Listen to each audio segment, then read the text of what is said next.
সবাইকে ধন্যবাদ জানাতে চাই। আমি জনিটিকে এতটুকুই পরিচয়, আর কোনো পরিচয় নাই। আজকে থেকে, এখন থেকে নাটোরে কোনো কমিটি নাই, কেউ কোনো সমন্বয়ক না, আমরা সবাই সমন্বয়ক।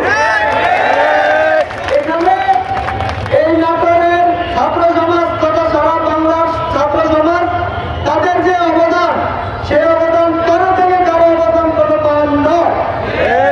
কাজেই কেউ কোনো সমন্বয়ক নয়, এটা নিয়ে কোনো ঝামেলা না হয়। আমরা কি এখানে সমন্বয় করতে এসেছিলাম? আমাদের উদ্দেশ্য একটাই ছিল, স্বাধীনতা অর্জন। সে উদ্দেশ্য আমরা পূরণ করেছি।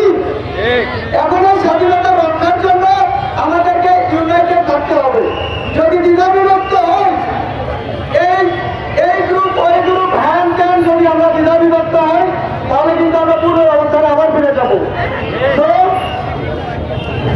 হ্যাঁ, আমাদের সাধারণ শিক্ষার্থীদের মাঝে কোনো দল নাই, কোনো মত নাই। আমাদের একটাই পরিচয়, আমরা ছাত্র সমাজ।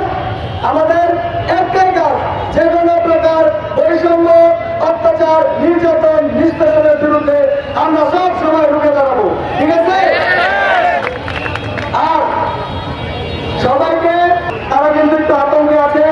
কোন একটা কুচক্রী মহল তাদেরকে নির্যাতনের নামে পরিস্থিতি ঘটাতে করার চেষ্টা করছে। কাজে আপনারা সবাই এদিকে একটু সতর্ক দৃষ্টি রাখবেন। আর নাটোরে যারা আহত হয়েছেন, সবাইকে আন্তরিক ধন্যবাদ। তাদের অবদান কখনোই অস্বীকার করার মতো না। সর্বোপরি সাধারণ শিক্ষার্থী যারা আছেন, এই যে আপনারা এখন যেমন ঝাঁপাই করতেছেন, ঠিক তেমন ভাবে সামনের যে কোনো দুর্যোগে বাংলাদেশে ঝাঁপিয়ে পড়তে হবে।